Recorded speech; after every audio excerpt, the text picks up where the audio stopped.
Selamat pagi Bapak Mama semuanya. Selamat pagi Bu.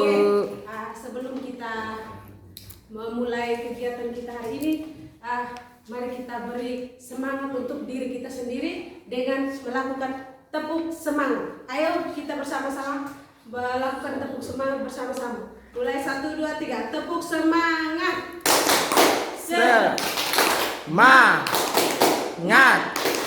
Semangat. Terima kasih.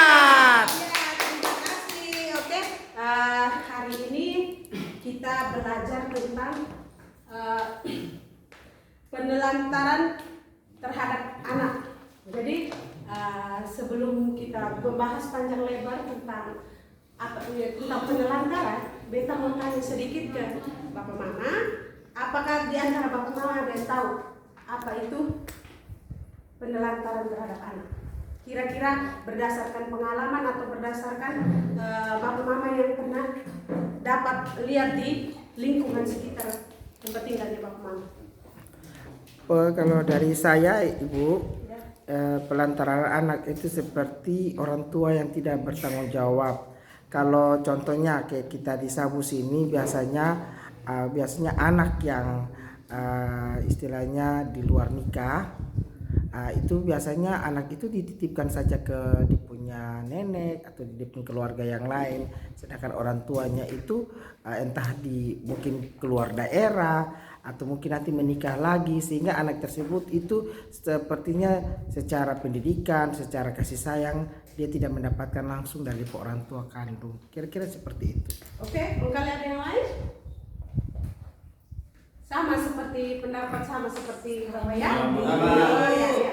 Oke, baik. Jadi penelantaran terhadap anak itu tidak selamanya. Maksudnya biasanya pengertiannya kita penelantaran terhadap anak setelah kita punya anak, habis itu kita kasih atau minta diasuh oleh orang lain. Tapi penelantaran juga bisa terjadi ketika kedua orang tua hanya sibuk bekerja dari pagi sampai malam, sedangkan meninggalkan kedua anaknya sampai sendirian di rumah. Itu juga masuk di dalam penelantaran, karena banyak sekali terjadi kasus-kasus seperti karena orang tua lebih fokus untuk mencari uang, sehingga mereka tidak peduli apakah anak di rumah sudah makan, dia punya hak dan kewajibannya sudah terpenuhi atau tidak. Banyak orang tua yang lebih memilih untuk cari kerja seperti pergi TKW atau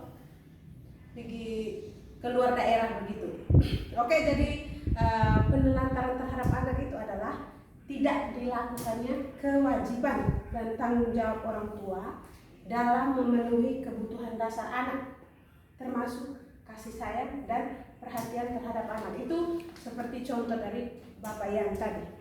Oke, untuk lebih memahami tentang kasus penelantaran anak, beta minta salah satu dari Bapak Mama semua untuk membacakan kita cerita tentang Taspirin di buku pintar halaman 33 sampai 34. Ada yang mau bantu untuk baca? Saya, Bu. Oh iya, Bu Merlin silakan.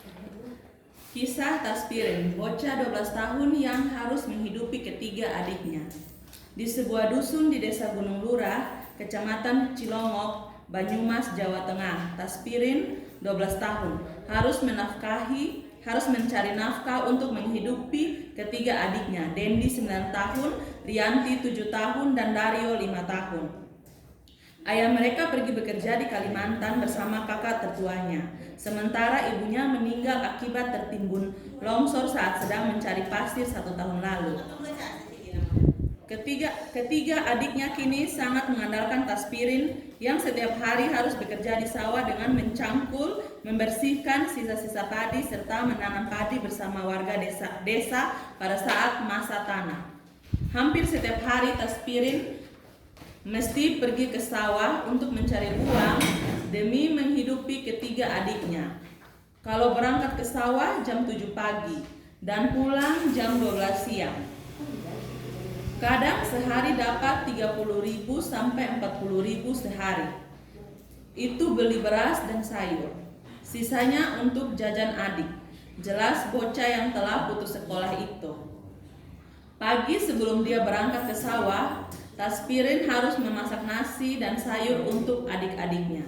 Selain memasak, dia juga harus mencuci pakaian, menyapu serta memandikan adik-adiknya. Tapi bukan hanya sekedar memandikan dan memberikan makanan untuk adik-adiknya.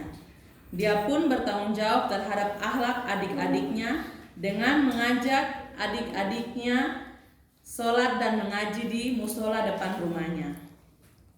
Sudah, Bu? Oke, terima kasih Ibu Merlin yang sudah membacakan cerita tentang kasus Taspirin. Mari teman-teman kita beri tepuk mantul untuk Ibu Merlin. Mantul, mantul, mantul, mantul, mantul.